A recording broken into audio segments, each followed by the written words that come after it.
not the only element of success, but one element is that you really have to have an undying passion for what you're doing. If you look at Garner Holt, here's a guy who's incredibly successful, but still works long hours, does lots of things, and would tell you he's never worked a day in his life as an entrepreneur because he loves what he's doing. And so I think that's the key element. You have to love what you're doing and then also have that resiliency to be in it for the long haul, because while Garner is successful now, he's been through lots of ups and downs, and many entrepreneurs have, and who knows what the next 5 years will bring for any business. So you have to be resilient, and you have to have, as Garner often tells our students, you can never get too high when things are great, and you can never get too low when things are not going so well. Have a nice balance and have a love for what you're doing. If you had one piece of advice for someone starting out with a great idea, what would it be? The piece of advice I would have is to make sure it's actually a great idea that represents a business opportunity, because we all have these great ideas. We think they're great ideas. But the key is it's not a business unless you have customers that are willing to buy it, and there's a lot of them out there. We can have these wonderful ideas, but unless we do the kind of the due diligence and we do some of the things that are necessary to kind of find out, hey, does this idea represent a business opportunity? We're going to be chasing something that's nothing more than a dream.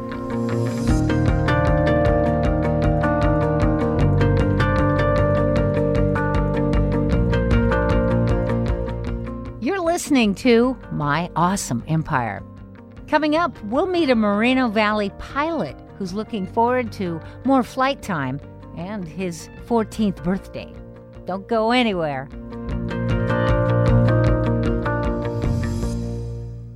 Start college as a student. Start growing as a leader. Start your career as an officer. Start strong. When you register to take Army ROTC course electives, you'll be on the path to leadership. You'll also learn lessons that go beyond the classroom. And as an Army ROTC cadet, you may be eligible for full tuition scholarship and a monthly allowance of up to $500. When you graduate and complete Army ROTC, you will leave ready to lead as an officer in the U.S. Army, Army Reserve, or Army National Guard. To find out more, visit your Army ROTC representative. Contact Army ROTC San Bernardino at 909-537-5533 or visit armyrotc.csusb.edu for more information.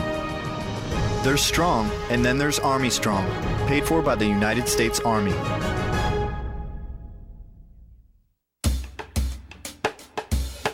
Welcome back to My Awesome Empire. As we close our program today, we introduce you to 13-year-old pilot Dominic McClure.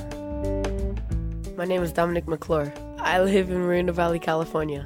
My greatest abilities are playing basketball, playing soccer, playing baseball, just doing sports all around, and flying airplanes. At first, I was pretty scared to fly planes, but I learned by paying attention and focusing more.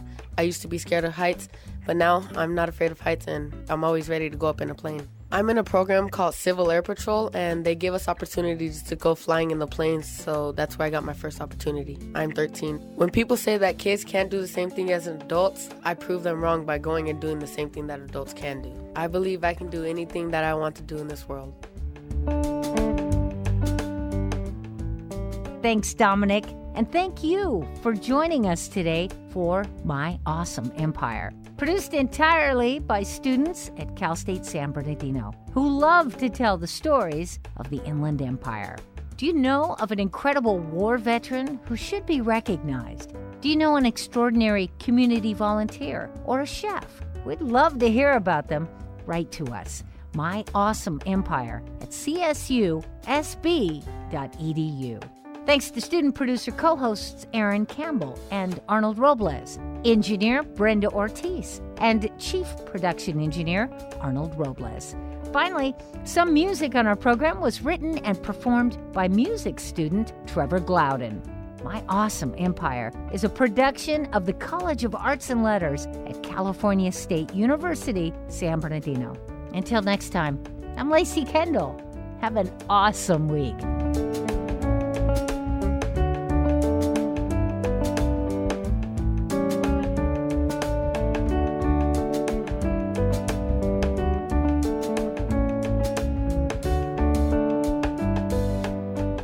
listening to KCAA Loma Linda and 106.5 FM, K293CF Moreno Valley. Ha, yeah. Y'all know what time it is. So just sit back and relax because the show's about to start. You know what I'm saying? Yeah.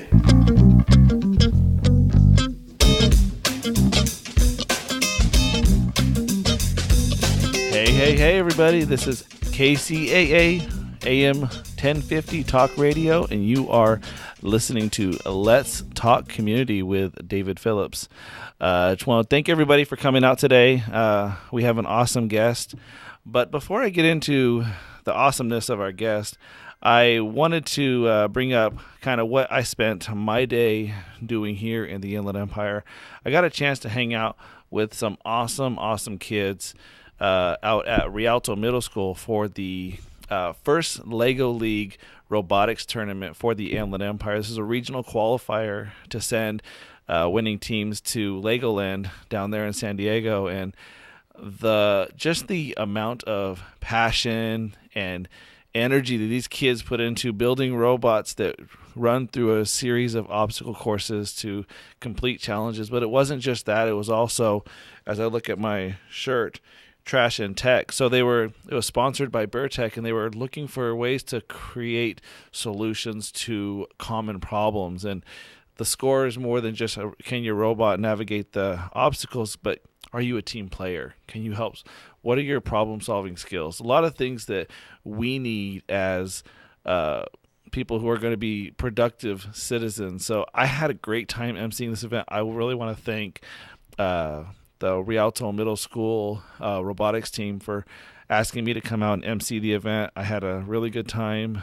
Met some really cool kids, and it was really awesome to see an Inland Empire based event happen in Rialto for the second year. So it was it was tons of fun. We had lots of dignitaries out there, but the real dignitaries to me were the kids and the parents who came out and put the time in to do what they do and to make sure that these kids. So what one parent actually told me, he had the final game of his soccer league. They were playing an undefeated team, and I made sure he came here instead of going to soccer. So it just showed parents putting value to education and kids having a smart brain as well as being athletic. So I told the audience we'd be talking about it. So really want to give a shout out to all those kids. If you guys are listening, you guys did awesome. You guys are the example to the rest of the kids in your school, and keep up the good work. And the teams that won are going to Legoland. Congratulations and have fun.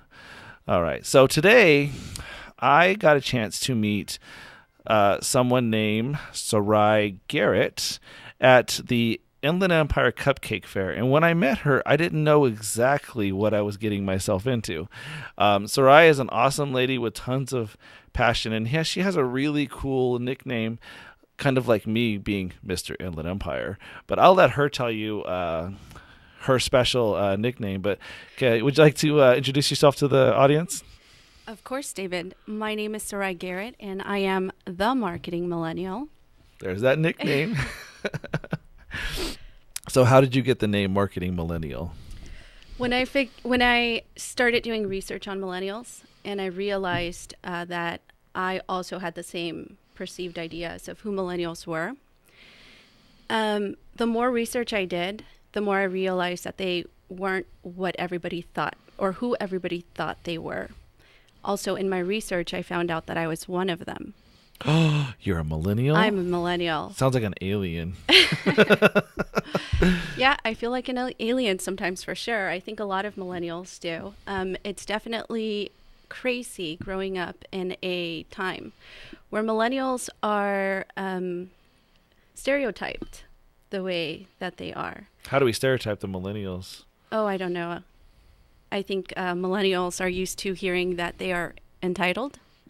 Yes. I think narcissist, maybe. I think maybe even a little lazy, because the way that they act, or the way that they perceive life, is not the way that prior generations have seen it.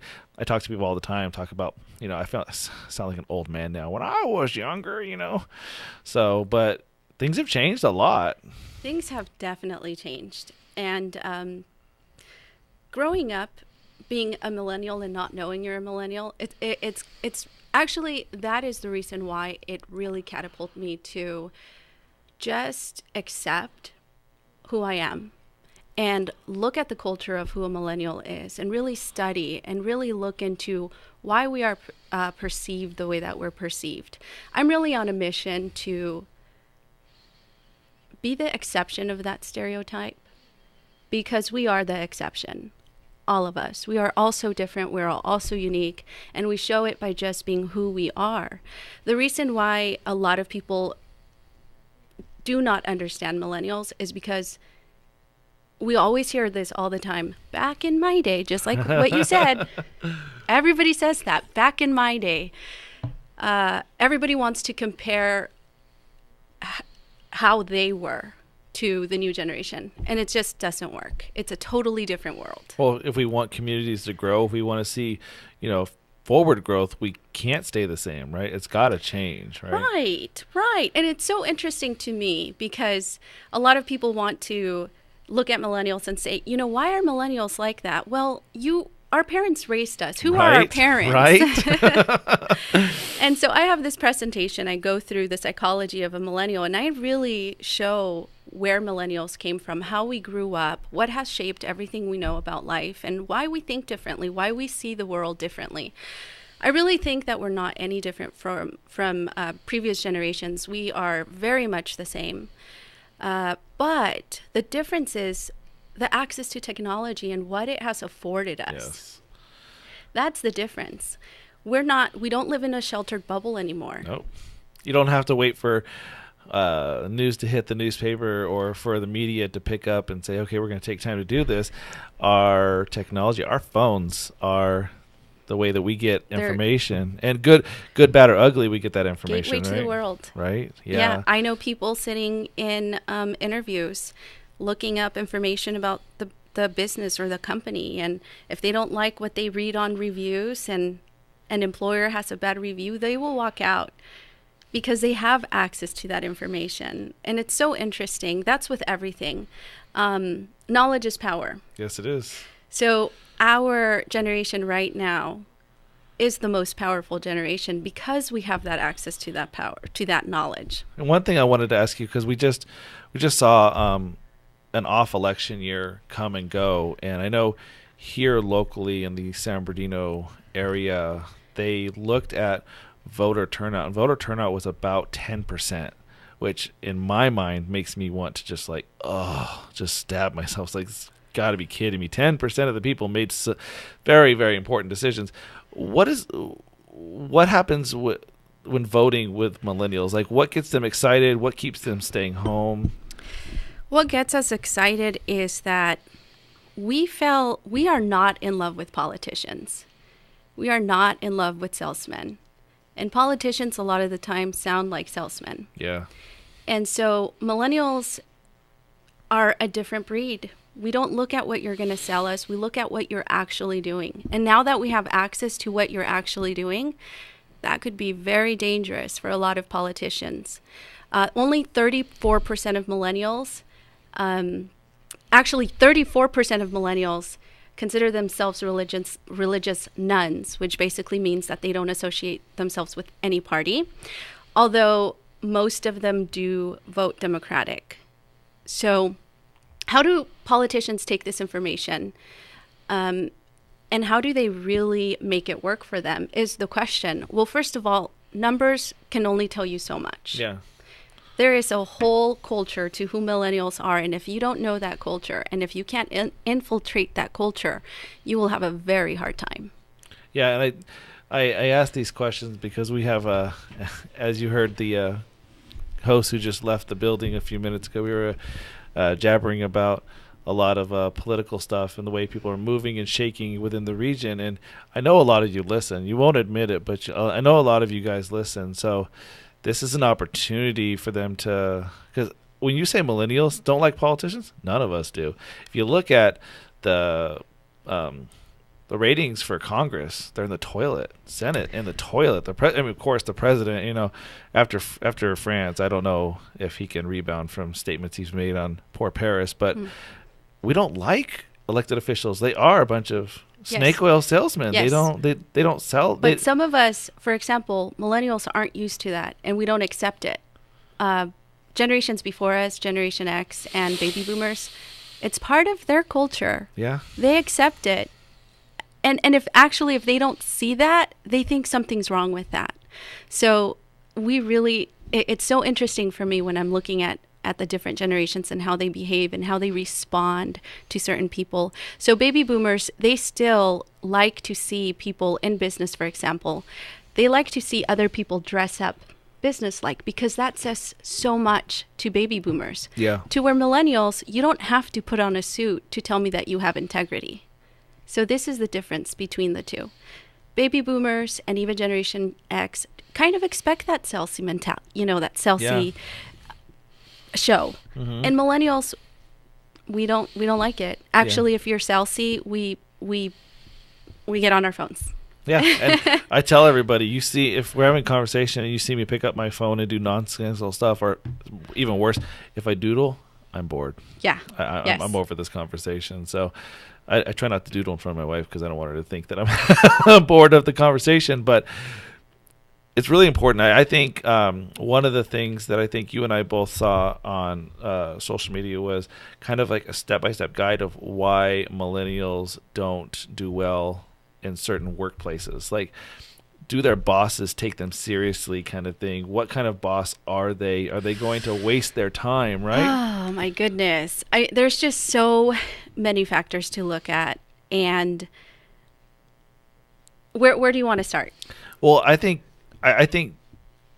making sure that someone's time is valued, and is there somewhere, is there an end game for me? Am I just going to be a worker bee my entire life, or is there room for invest? Do you want my creative thought, or would you rather just have me regurgitate what you say? Employers, something that they are not used to doing is creating an environment where they allow somebody to climb their own ladder. Mm-hmm. So millennials are about climbing their own ladder because they've seen from the past what has happened to their parents and grandparents when they climb other people's ladders.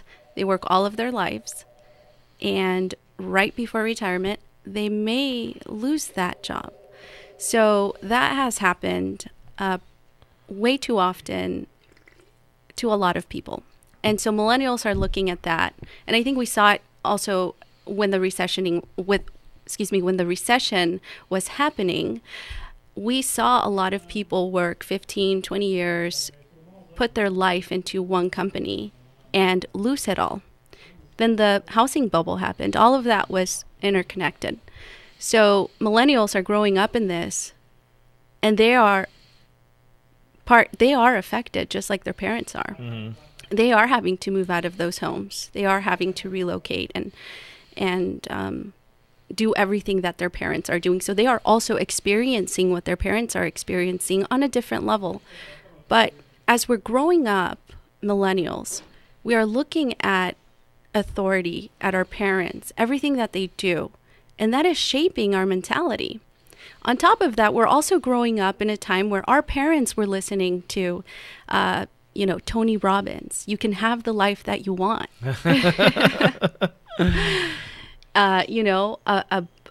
One of the a big hit right now is the 4-Hour Work Week by Tim Ferriss. So we're being told one thing, but we are seeing and we are experiencing another thing. So do we want to work for a company for 15, 20 years and know that that's still not a promise? Absolutely not. We're betting on ourselves. And that has really changed the way that millennials think, and that has really taken back a lot of employers. So creating an environment where millennials can thrive is going to take some work. And most employers aren't going to give you your own ladder to climb, because they started the business because they have vision for where they saw it going, so they want you to climb. So that's a very big change for a lot of business and employers owners. really have to start thinking their thought process on that, because employers can retain more millennials if they just started thinking differently. So employers spend about $15,000 to $20,000 to replace a millennial. So they're losing more than they should if they just start implementing changes. Actually, if you go on my website, themarketingmillennial.com, I do training. I help businesses change that culture, because it's not just about understanding the millennial. We also teach millennials how to understand everybody else, because everybody else is different to us. We understand them. We grew up with them. It's easier for millennials to comprehend what is going on than for a baby boomer to look down and say, "What? I don't know what happened here." Yes. You know, baby boomers. I was telling some of my friends the other day that if baby boomers could just open up a little bit more, and if they just collaborated with millennials, we would be a very, very powerful country. Yes, and one of the things, being a social media marketing consultant, is people always ask me, how do you make money with social media? Social media is free. No, it ain't free. Because you know what? Someone has paid for advertising on Facebook before. Yes. People have paid, and it drives me crazy that people can choose to struggle at something they have no idea how to do, instead of finding someone who mastered the skill and they can do it for you so much better. And I think millennials fit very well into that, because as we were talking about technology, reshaping how we do business, how we function as a society, they grew up with it. I mean, my 3-year-old, she can work a cell phone probably just as good as any adult. Oh, yeah. And I guarantee you would have handed me one of these things at 3, I would have been like chewing on it probably. Oh, that's so funny. Yeah. And I love how you pitched your website in the middle of that. That was slick. I like Thank that. you. That was very that was very good. I also have a quiz on there that you can take, and it's called "How Millennial Are You?" I think a lot of us look down on millennials, but a lot of us have. Well, I am a millennial, but Generation X and even baby boomers have a lot of millennial tendencies. So if you go on my website, you can find "How Millennial Are You?" and take the quiz and find out where you stand. And the fun thing about this quiz is that you can also see what other people were saying that have taken the quiz. That's awesome. It's really cool. There's nothing better than watching how somebody else answered the questions and what did they get and how did they respond to surveys. I love that. When I read articles on the Press Enterprise website, I always take the survey, even if I don't really like it, because I just want to get to the end to see how I matched up with other people. Yes. So that's pretty cool. One of the things people, since we've met, yes, every time I come across one of the businesses that I work with that is young and innovative, I always tell them, you've got to meet Sarai. You've got to meet Sarai. And someone That's actually awesome. stopped me. Like, that's so cool. So what is your guys' like, what do you get out of this? I was like, I actually don't get anything out of it, but watching innovative people come together, I've seen awesome, creative things happen. And so what better than for a young, thriving business to meet another young, thriving person That's great. and find success? Because it's all, the reason why I named the show Let's Talk Community is because community is important. And if our communities aren't strong, then it's going to be like San Bernardino, where you can't even elect somebody that has integrity. I mean, it's sad. And my parents grew up here, and when my dad comes back to town, he can't go back to his old stomping grounds because they don't exist. It's dangerous to stay in a hotel. It's so scary. So one of the things that I know we got a chance to look at was our my media partner, ieshineon.com. Go to ieshineon.com. It's your Inland Empire Good Time Guide.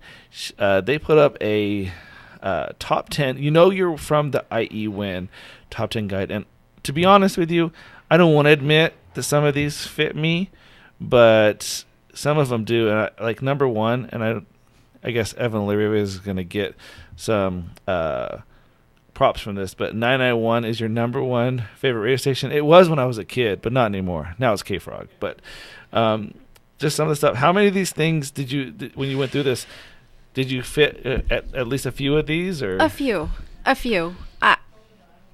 I found myself like 3 or 4. Were like 3 or 4, yeah. Because one of the, like, I do crave Bakers. I like Bakers, even though I'm more of an In-N-Out person. I can count on my fingers the times that I've been to Bakers. Oh, wow, really? I have, yes. They're just a little expensive. The burritos, I love the Festival of Lights. That's number 5. I try to do that as much as possible in Riverside. The Route 66 Cruise and Reunion I haven't done. No, but you know car what? show, That's on my list now. Is That it? actually sounds like something I'd like to do. it's pretty cool. We were meeting with the marketing director for the Ontario Convention Center, and Sue Oxford, the director, she was telling us about it.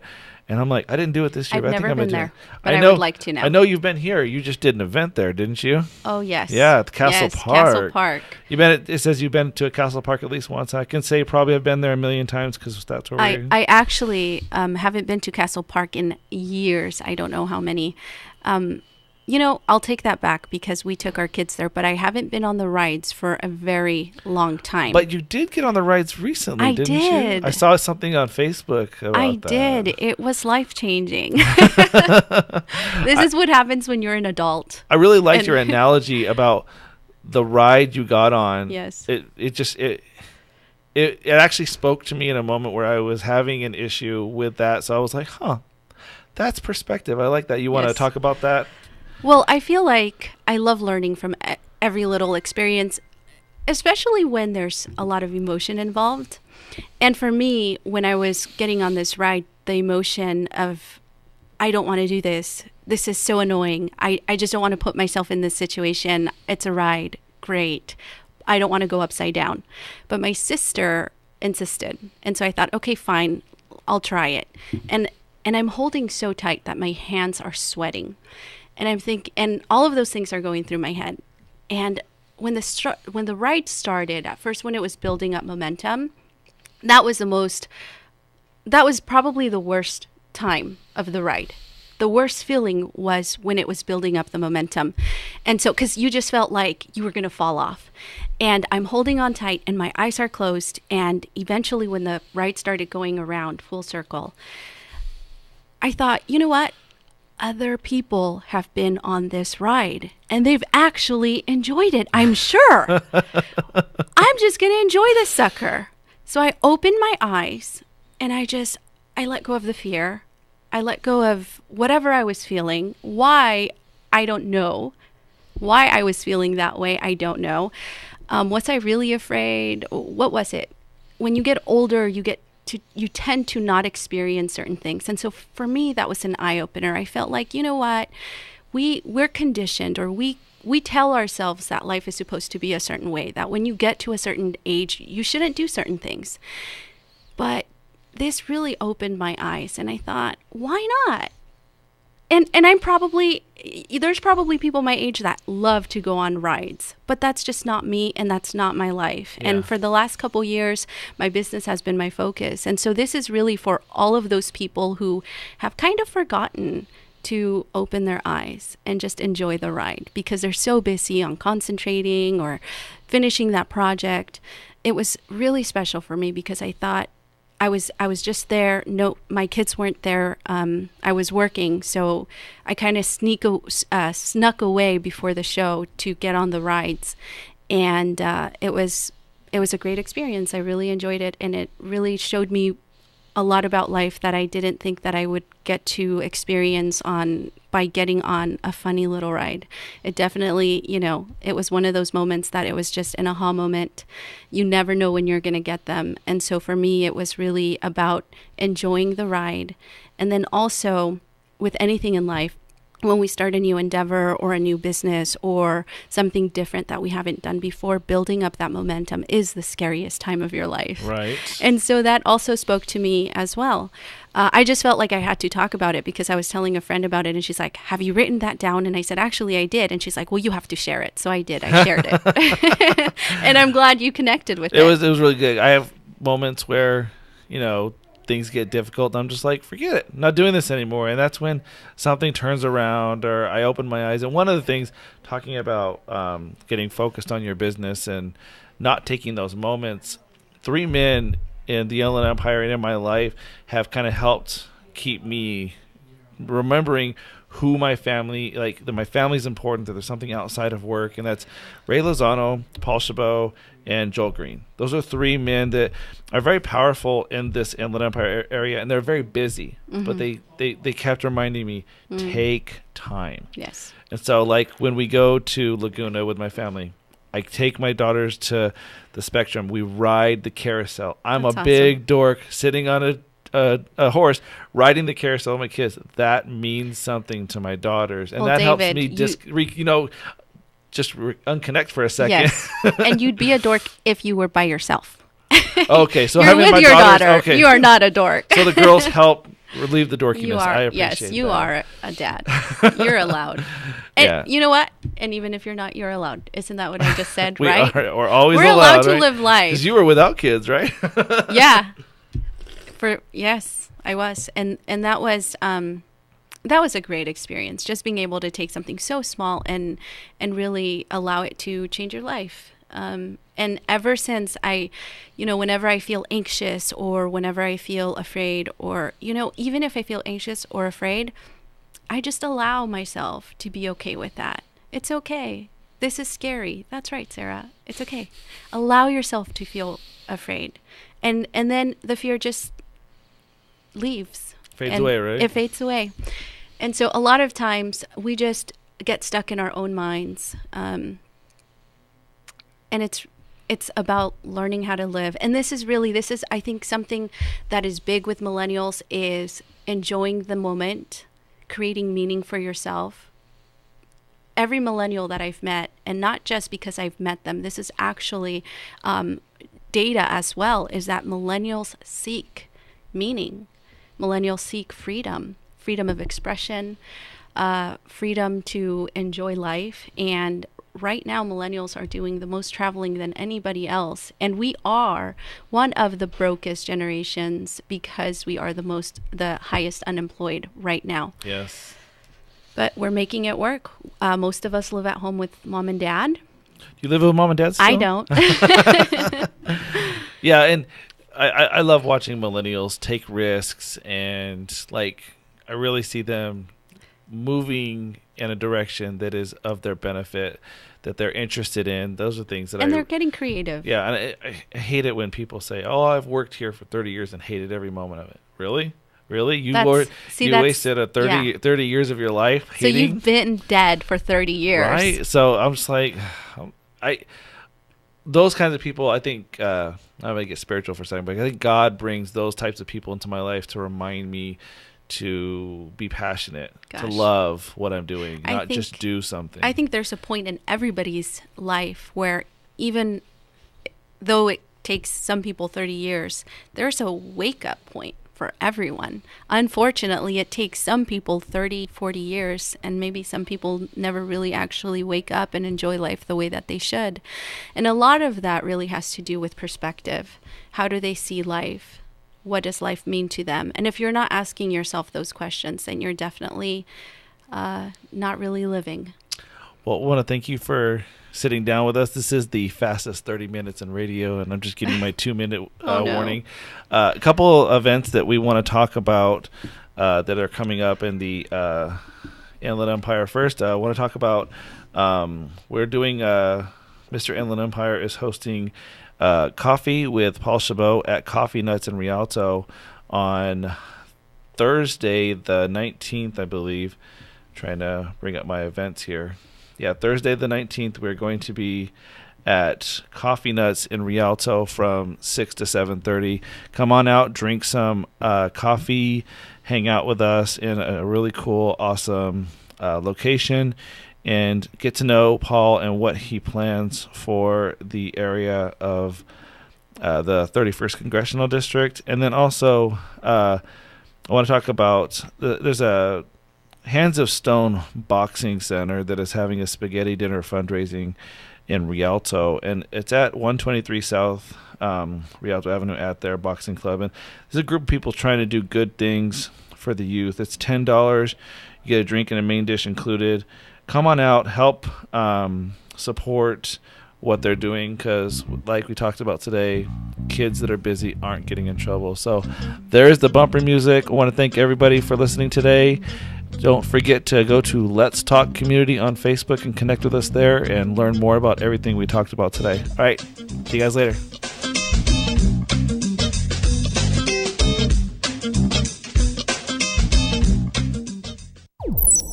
This is 1050 AM KCAA Loma Linda and 106.5 FM Yucaipa. Your NBC Sports Radio update starts now. Oh, Henry, that's right. I'm Keith Irizarry. Alabama's defense dominated Mississippi State, sacking Dak Prescott 9 times, yet that might have been overshadowed by Derrick Henry's exploits.